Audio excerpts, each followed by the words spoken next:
Hey everybody, welcome to Orange Dog Live. This is the place where we like to sit down, talk about everything music. So tonight we're joined by the Ashe Brothers, all the way from Southern California. So let's get straight into it.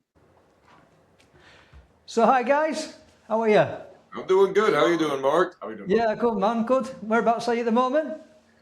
We're in Southern California right now. It's about Long Beach, California. It's a little bit Nice. after 11 a.m. where we are.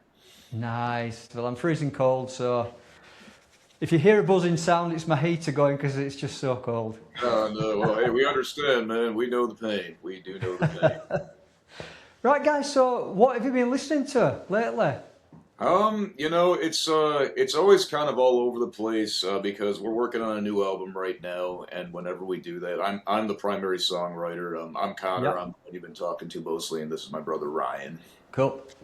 And what we kind of do is I write the songs, and then Ryan will kind of help orchestrate everything, get all the lyrics where we want them, and then we harmonize together. So we get And then in the studio, I lay down 300 guitars. yeah, exactly. Yeah, then we'll just like be doing tons of overproduction just because it has to be absolutely perfect. But Yeah.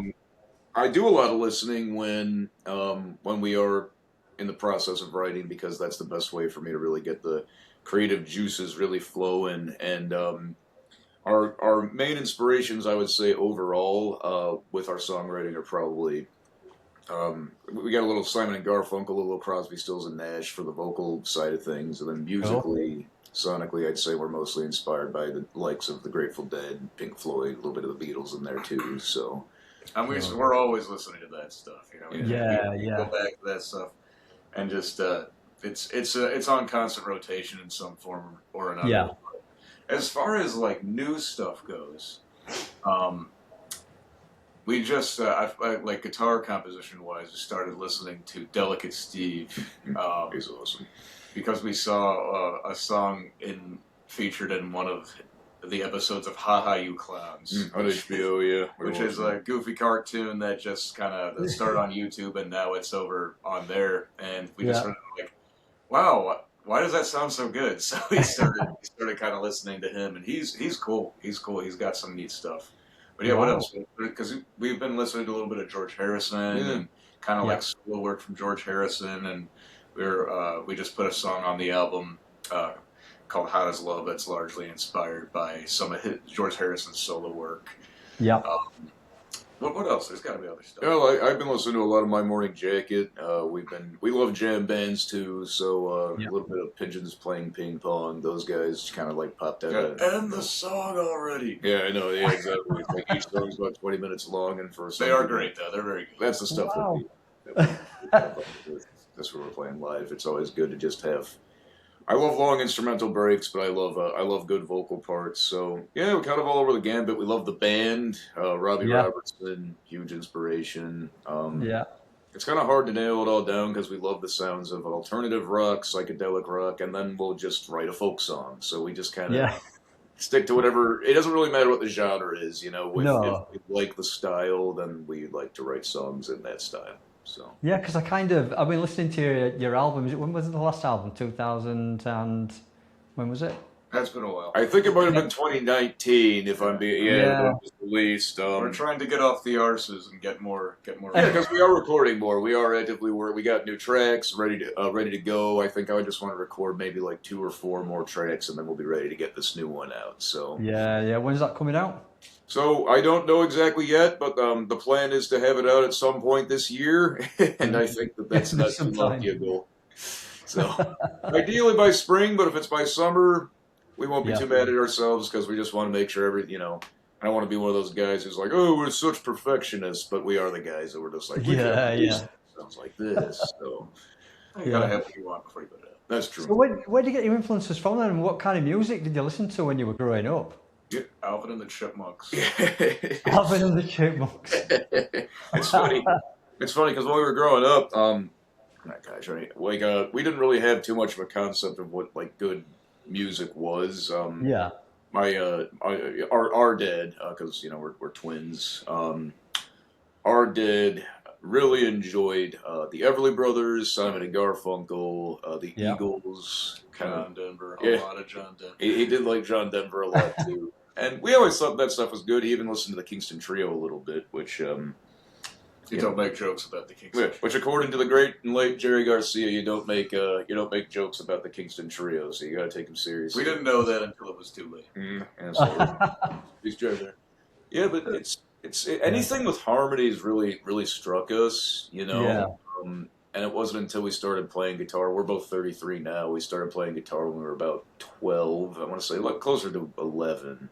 Yeah. And you learn Zeppelin, AC/DC, all that really awesome licks, awesome riffs, some Black Sabbath, all that great stuff.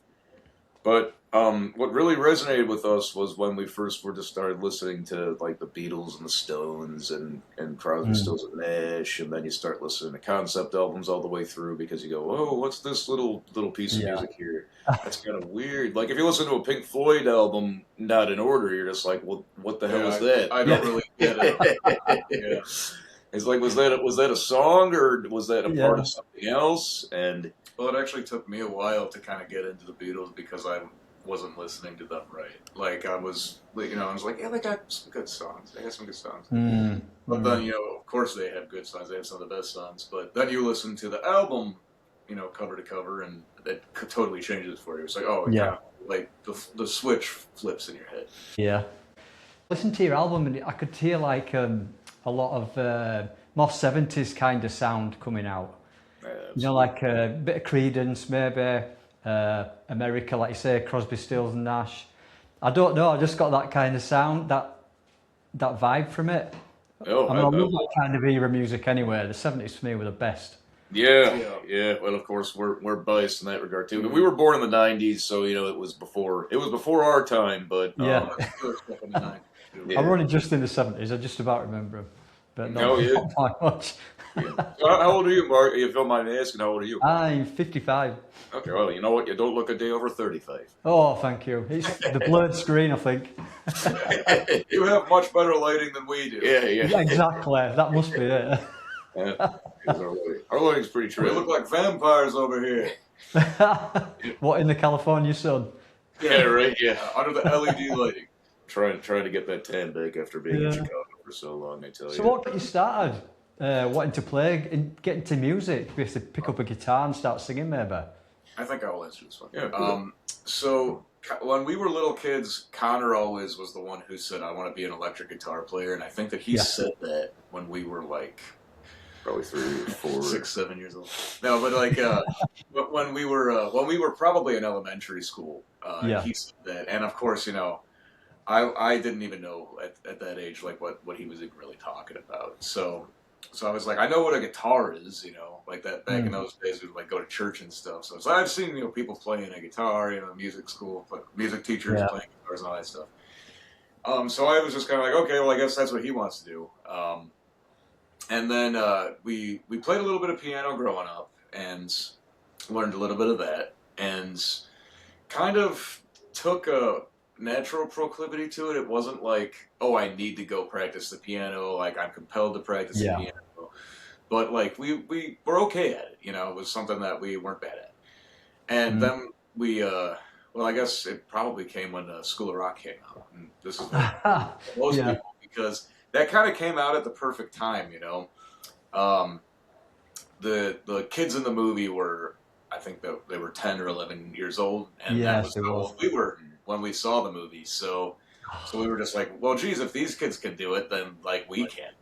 Yeah. So then we were, begging and pleading with our parents, like, please let me have an electric guitar. Let me have an electric guitar.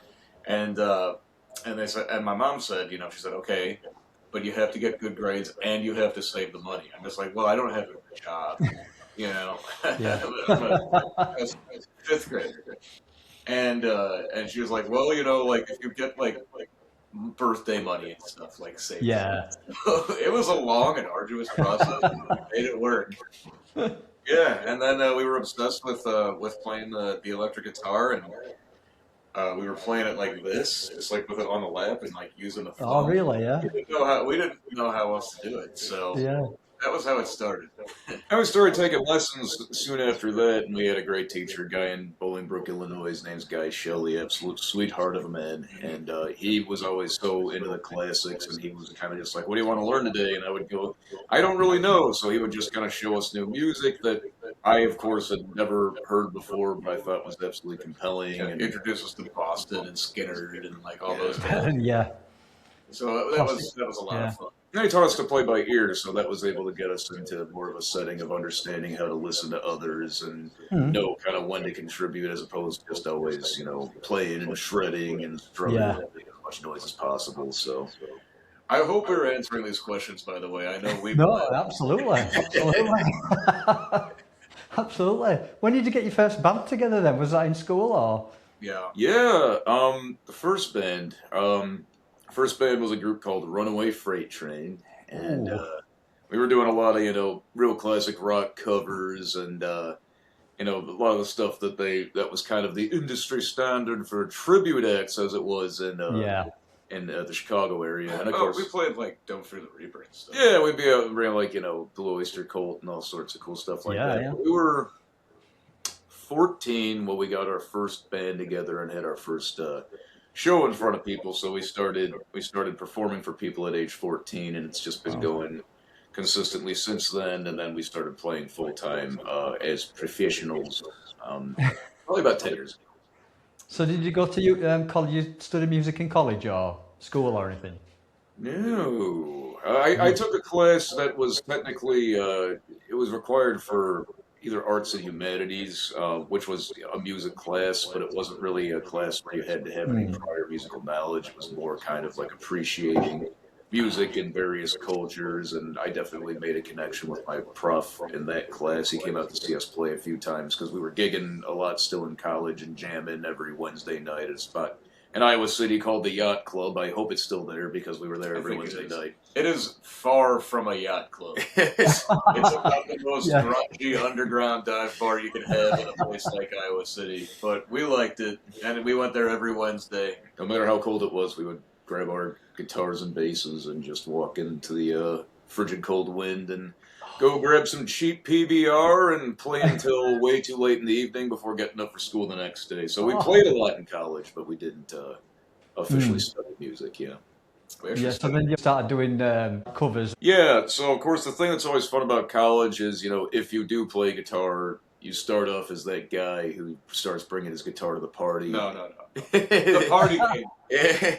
And here's the thing that's good about that we like to say is we pride ourselves in is that we would do that, but kind of the reverse psychology way, because I would just be like, all right, I'm just going to kind of sit out here and just like play my guitar, and then hopefully somebody will come to me, and that's actually kind of how it ended up playing out. So of course, in the States, and I know it's different in the UK, but in the States, Wonderwall is like the song that you got to learn to get girls. Yeah. Oh, was it? That's the ways the song. That's the ways the song the Americans like. Americans love it. They love that song out here. I know they. How do they respond to it in the UK?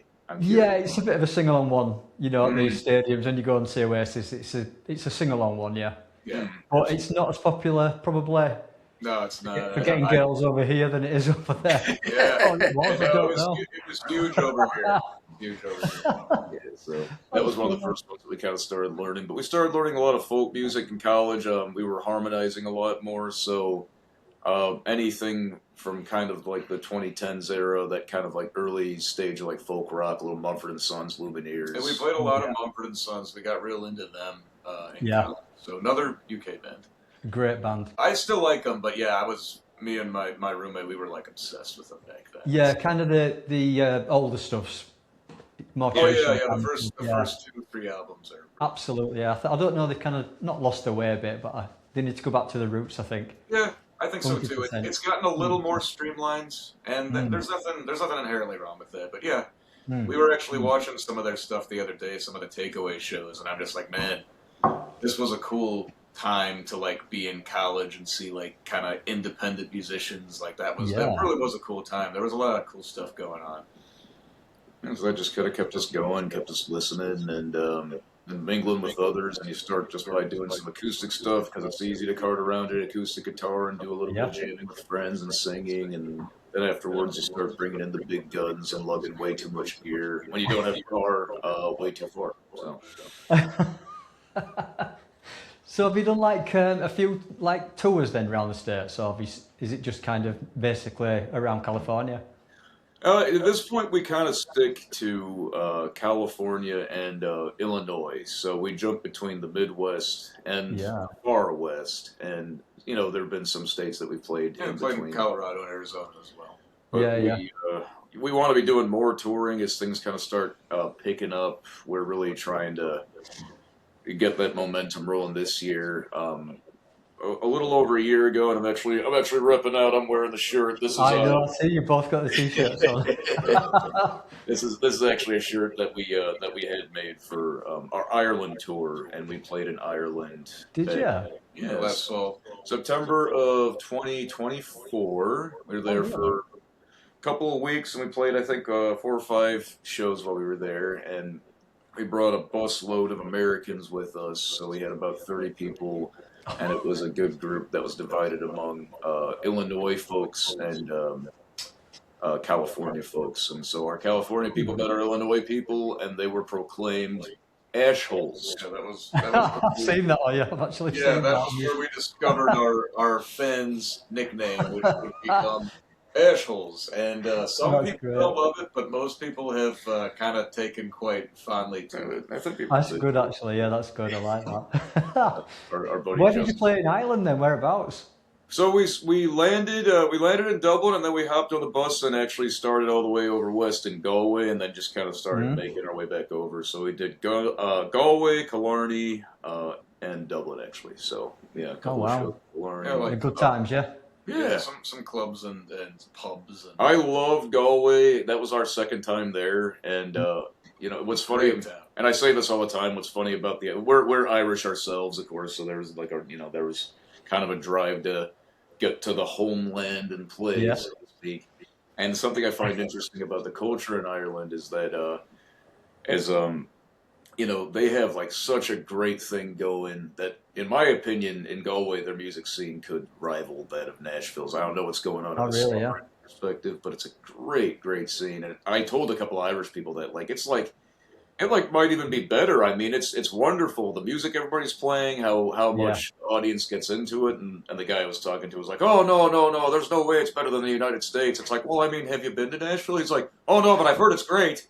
It's just like, well, how do you know then, man? You can't just assume that it's not as good. You guys got a good thing going too. Well, and there are killer. I think the closer you get to Dublin, in the centre as well, everybody's playing, even in small pubs. Mm-hmm. And the atmosphere is just fantastic. Everybody's got a few Guinness. Everybody's just jumping about at the end of the night. We had more than a weird- few Guinness. I can tell you that. Yeah, So going back to your music, what kind of now is your songwriting process, and where do you get your ideas from? yeah. They come from a dream. Yeah, well, I always tell people, like, they come from a dream, and it's like, that sounds kind of like hippy-dippy and maybe a little bit cliche, but I do my best songwriting when I got my sleepy juices going, and, Oh, really? yeah, so I'll be, and this is the reason why I haven't had a good night's sleep in probably the past 10 years, but I'll wake up kind of in the middle of the night, and maybe there might be just, like, some sort of, like, I want to say kind of like almost like a droning, or maybe I'll hear like a guitar part in like a dream, and then I'll kind of wake up and I'll be half awake and half asleep, and then it will kind of turn into a melody that might be kind of hooky, where people can sing or hum along to it. And then I'll wake up, I'll turn on my lamp, and I'll start writing down lyrics. Or the best way to describe the process is I have a huge note in my phone, and if there are any words that go together, or even if they don't go together, I'll still be like, that could be a good lyric, that could be a good song title.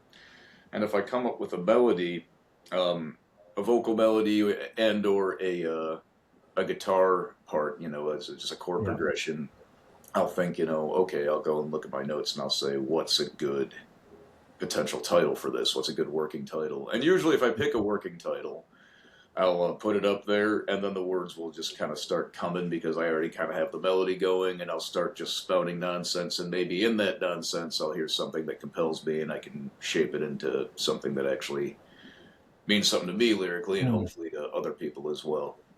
So then do you take it to like the rest of the band and they just add their little bits, or is it your way, or that's it? No, It's very collaborative. It's quite collaborative. He'll bring it to me, and then I'll kind of see like, okay, does that sing? Does that word work there? Could it do kind of this? And one thing that I love about it is I me my is pretty heavily avoided, because a lot of the kind of some of the best songs ever written, and some of the best songs, especially from like we go back to the 70s and stuff, Yeah. is very much kind of painting a picture with words, kind of telling a story with words, but it doesn't have to come right out and tell you what it's telling you. You have to kind of listen for what it's telling you. And that's the style we've always wanted to, kind of employ, just kind of like bring the poeticism back. Don't just be like, I felt stressed out today. I did this. I did that. I just don't understand, because you hear a lot of that now. Yeah. And Yes. and it is what it is, but it's very kind of constrained to one person. But if you kind of see how you're like, how you exist in maybe another story, or like maybe a bigger story that's a little bit more applicable to the human condition, I think it might have the potential to resonate with more people. And that's kind of how Connor writes his lyrics, and I think it's great. I mean, it flows nicely. It works well. The vocal melodies are good. So it's and he'll bring it to me. I'll add some licks and some sounds and some stuff that I think would it's like airy. Is this airy enough? Or is it too airy? Are you trying to go for bouncy? Are you trying to go for ethereal? And sometimes it'll start one way and end up as something completely different. Yeah. And then we'll take it to some of the other guys, and it's like we've been playing with another fellow UK guy, Johnny Rubin, Dr. Funk, and he'll be like, oh, put a funk part in. I'm like, oh, I don't know if a funk part belongs here, but let's try it. And we tried it. Okay, it belongs here. Let's do it. Perfect. Print it. So we've done that a time or two, and it's actually really, really fun. And sometimes he'll try to avoid, like, oh, I don't think slap bass will work here. And we're just like, it might not, but it might. Yeah. And then and then we try it, and we're just like, all right, we're keeping that. It's fun. The collaborative effort is fun because the guys that we play with are really creative, and everybody just adds their own little flavor to it. Yeah. Ryan and I will play our songs, just the two of us, and you can kind of hear the rawest form of what they were intended to have sounded like, but it's just so fun to be able to build upon them sonically and have the creative inputs of other really talented musicians throughout the experience. Because especially when you're working with like other talented people, it's like you want them to bring what they bring to the table. It's sometimes you can instruct them a bit, like with with Sean with the drums in the studio. It's like, oh, time this hit here if you would, time this hit here if you would. But other than that, it's just like, bring what you bring, do it the way you want to do it, because that's why we have you here. That's why we love you here. Yeah, so talking about studio then, it's a silly question. Do you like playing live or the studio? Well, we do a little bit of both, and what I mean by that is, a lot of times we'll lay tracks down in the studio live first. Yeah. And then we'll build upon that. So we will use the click track. We don't go, full on Abbey Road Beatles, but we will kind of lay some passes down as a group, and then kind of go back, fix things, and layer stuff on top of them. So the live element is always part of it. Sorry. It's okay. So you record as a live band. You just record all together then? We have for a couple of tracks, but what we usually do now, the process is I'll go in, I'll have the melody in my head, and the song will be freshly written, and I will sit down with an acoustic guitar, lay down a scratch track for acoustic, and then a scratch vocal track, just so the guys can hear in their cans, basically, the structure of the song. And then we'll record... We'll basically record the band live, and if that's good enough to use, we will. But usually what we want to do is we want to have that for the sake of the drums, and then we build upon the drums after that and kind of overdub everything multi-track style. We do end up using a lot of the live tracks as well, though. If they sound good enough, then we'll use them for sure. It's a good arrangement. But were you asking, Mark? Were you asking if we like recording? That's a good question, because it's one of those that I can't give a simple answer to. I like them both for different reasons. Yeah, I mean, the thing that's so fun about recording is that it's like planting a seed and just kind of watching it grow into a beautiful. You know, it's a very rewarding process from that perspective. Playing live is great because you have an audience, you can get your audience into what you're doing, and you can get people dancing, and then you're kind of, you know, there's a lot of nonverbal communication going on with the other boys in the band, and everybody's just, either everybody's on, or it's just kind of maybe they're not so on, but I kind of like those days where you're, I like those days where you're not so on, because those are the days where you go home thinking like, whoa, what am I doing? Like, you know, like, well, we suck. Why do we even try? And then, you know, you come back and then you know, like a little switch flips and everybody's feeling it and it sounds great. And then you're just reminded like, hey man, you know, it's like some days are good and some days are bad, but we've been fortunate that they kind of seem to be getting better because we've been practicing a lot. Well, one unique challenge that I like kind of facing that we've been doing more of lately is trying to make after kind of really internalizing the recordings, trying to make the live performances sound as close to the recordings as you can. And it's not exactly the cheapest process because it's like, oh God, all right, now I need to add this, I need to add this.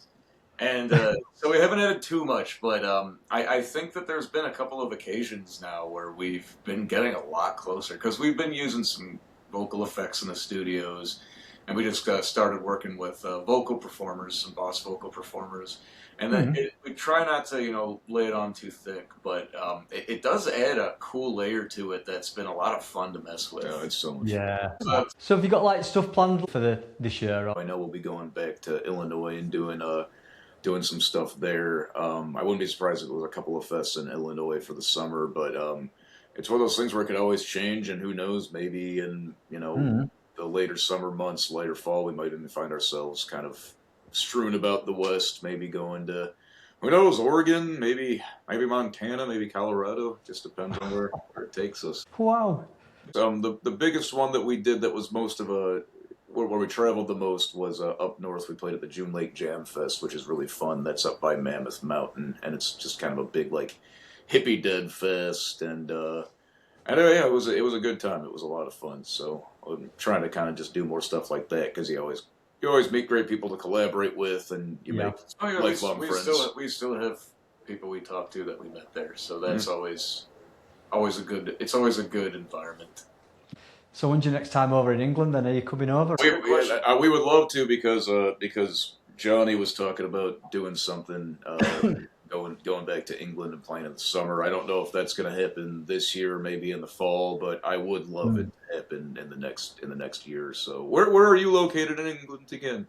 We're north Yorkshire. I don't know if you know where Yorkshire is. Yeah. I could at least spot it on a map if I pulled one up. So I've never been. We've only been. Yeah, Manchester. I don't know if you know Manchester. Yeah, Manchester. Yeah. Obviously, Wonderwall, Manchester. Well, our buddy, our buddy who plays drums on our gigs in Cajon, he's one of the biggest football fans I know. Oh, is that? And Manchester is his team, so he would be stoked to hear that. Yeah. Did you get to see Oasis when they came over then this year? Last year? No, I would have loved to have, though, because, you know, of course, we're bringing up Wonderwall like a couple of basic guys, but I actually do really like all their other music. Yeah, we prefer their other music. Yeah, definitely Baby's a fantastic album, but I know those tickets were going for lots and lots of money. Silly money. It was silly money, wasn't it? Absolutely. Yeah. Did you see him? I went into Edinburgh, yeah. Oh, nice. Yeah, it was probably one of the best shows that I've ever been to. Wow. Best show. Was it worth it? 100%. It was just the best. Just everything about it. It was just the best. The crowd, just the way they was. You know, they were just mind blowing. They were fantastic. Yeah, one of the best ones. I'm happy to see that they put aside their differences and their. We're going to ask if we're always fighting each other. Yeah. What gigs have you been to lately? Have you been to any? Any shows? Any shows? Yeah. Yeah, like shows that we've seen other people play. Yeah. Have you been to see? Well, we just went to the NAMM convention. Yeah, we just went to the NAMM. Yes, I've noticed. You did, yeah. and we saw a bunch of groups playing there. That's that. Have you ever been to that by any chance? The NAMM convention? No, this is like a drum show in England. So I went to Wales, caught that a couple of times a few years back, but I don't think it's anything like the NAMM show. I'm sure it's closer than you think, but NAMM, of course, all the vendors who are willing to pay the big coin come through to the Anaheim Convention Center, and there are, it's like gear all over the place, demonstrations everywhere, and performers everywhere. And the thing that's rough is that you see a lot of great bands playing, and it's like, oh, what were they called? Oh, they were called blah blah blah. They're from New Orleans. Oh, what were they called? Oh, they were called blah blah blah. They're from Ukraine. And you're just kind of like, Like you just want to be able to follow everybody and keep everybody in mind, but it's hard to do. Yeah. It's pretty constant. Like our buddy Johnny, he did he was performing at that pickup booth. What is it, Bartoli, or I can't remember exactly. It was something like that, and then everybody kind of split up and left me by myself.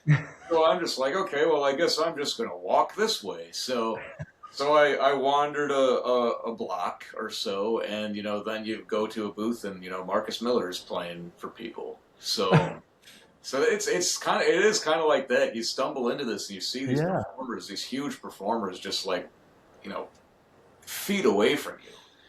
It's pretty surreal experience. We really enjoyed it. I've heard a lot of people talk about, oh, it's so much, it's too much, it's this, it's that, and I get that, it is a lot. Man, we had a blast. I can't wait to do it again. Yeah, we were. It was his first time. It was my second time. We went out to the Hollywood Bowl to see David Gilmour perform. Nice. Because he just released another album and he was touring. Yeah, The Look of the Strain. Yeah. Oh man. And that was our second time seeing him, and God, it was just like, there are a few things that compare. More intimate in L.A. We saw High Fade. I don't know if you heard of them. Yeah, Scotland. You ever heard of High Fade? They're called High Fade. Have you ever heard of them? I haven't, no. High Fade. Oh, do yourself a favor. Because aren't they an Edinburgh band? They are. Oh, you gotta listen to them, man. They are so great. Good. We've been bugging them. We've been like, play with us, please. Or like, let us play with you is basically what we mean. Let us play with you because we had a blast. Yeah. Like and where did you see them? At the Moroccan Lounge in Los Angeles. They were doing a US right. tour. They were doing a little tour. Yeah, a little tour over there, was there? Yeah. They were originally supposed to do, I think they were going to do one night there, and I think they ended up doing two because so many people wanted to see them there. And it was such a great place to see them because it was like you go and you see this room and it's just kind of like, a little square, but you could probably fit, tuna can, like, you might be able to do 200 people. I don't know. I'm sure they were. I'm sure they did. But it was just like, it was one of those nights where I was just like not really feeling up to it, and our friend got tickets, our buddy Jim got tickets, and he was just like, after the gig today, we're gonna go and see High Fade. And I was just like, dude, I've had such a busy weekend. Like, maybe you could just sell my ticket. And then I was just like, no, just go. You'll probably have fun.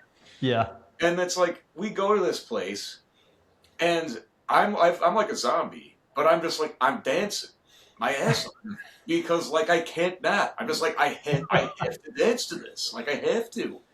God, they put on a fantastic show. We've been like every time they post something now, I'm like, on Instagram, we're just like, come back. What kind of music is that then?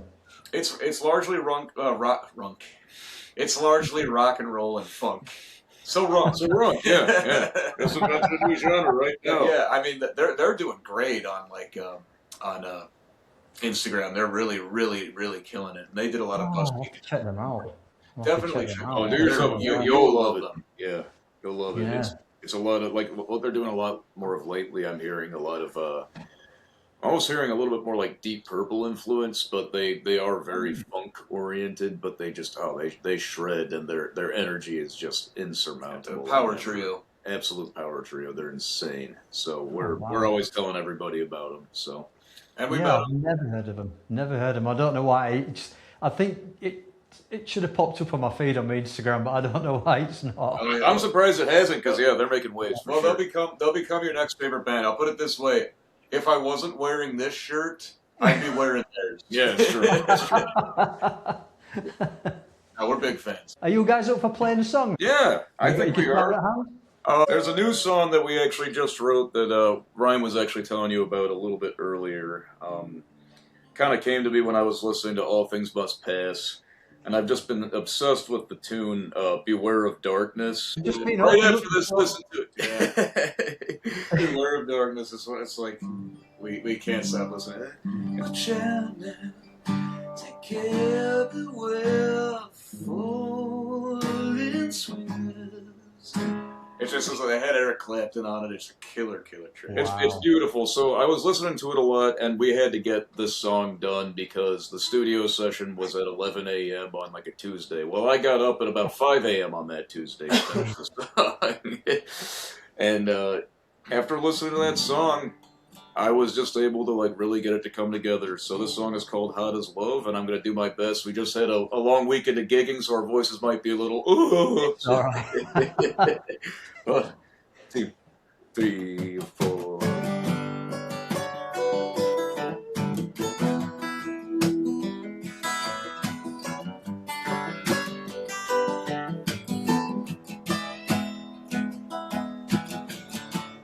Out the door and back again.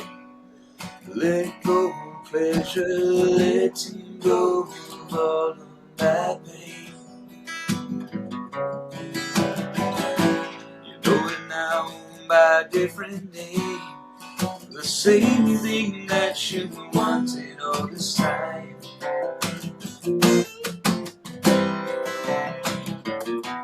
Wrapped it up in sadness, now you're over the moon. Ashes in the garden lit the fire too soon. Middle of the room, it won't find you if you're running away. Where is honest love? Where is honest love? Where is honest love?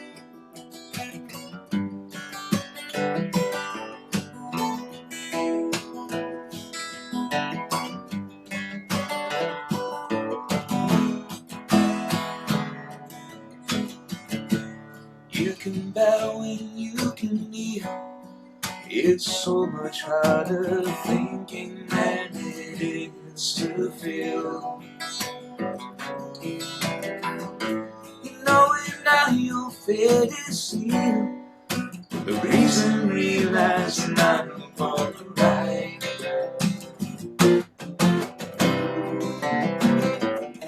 Smiles not reaching the eyes of every other face.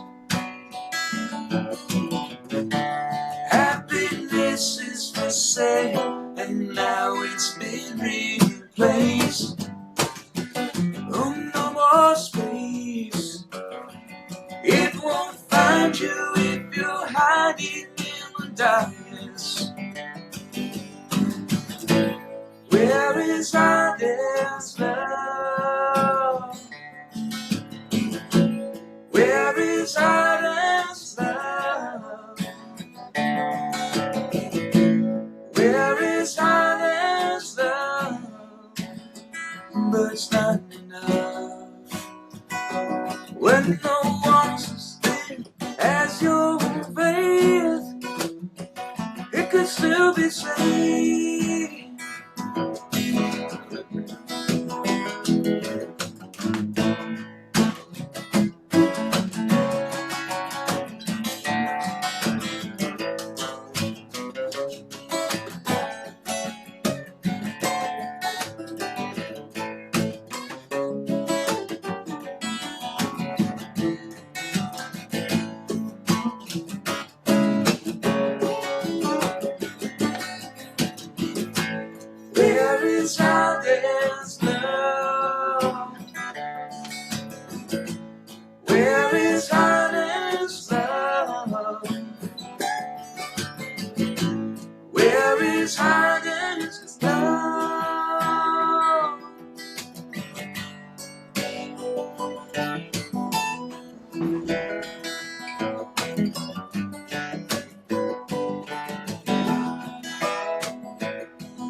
Yay, amazing, guys.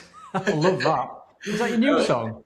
Yeah, it's a new song. Yeah, it hasn't been released yet, but we have the recordings, and I have maybe a couple of notes for the masters overall. It's really close to being done. We're very proud of the recording itself too, because we did as much kind of Beatlesy stuff as we could with the vocal effects, and Ryan had his guitar part styled in real well. Give kind of a rotary thing, a little Marshall-y, kind of Hendrix-y a little bit too. There's just a lot of different. Didn't start out that way, but it ended up that way.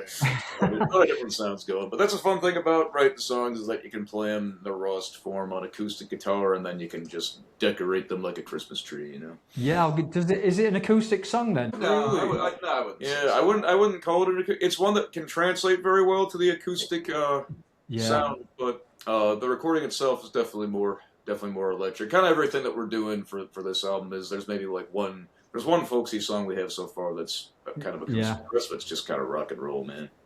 Yeah, so now I'll listen to it when it's recorded, obviously, but that was just fantastic acoustic.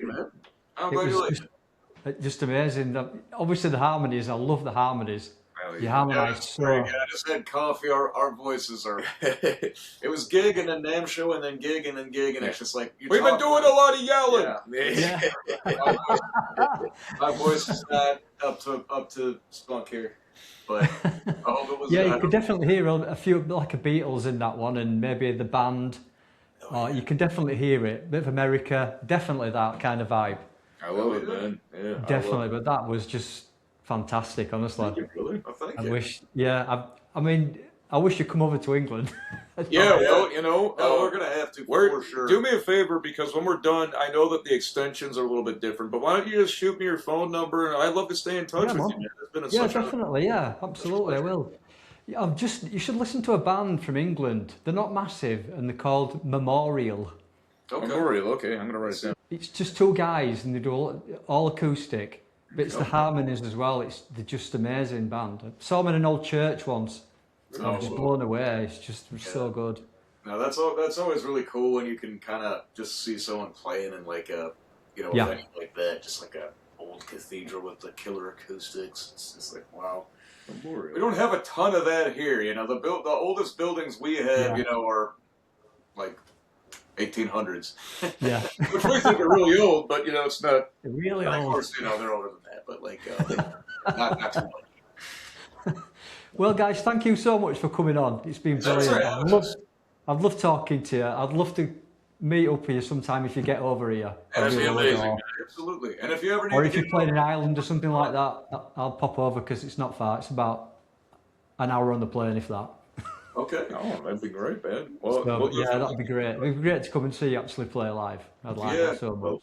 We'll be keeping you absolutely in the loop if anything. Yeah, please do. Because it's definitely in the cards. It's something that we want to do. So for sure. Yeah, awesome, please do. Buddy. Right. Well, thanks, guys. It's been amazing. Loved it. Thanks. We love talking to you. We really appreciate it, man. Well, you got friends in SoCal now, so we'll be staying in touch, buddy. Okay. Fantastic. I hope you do. Thanks, man.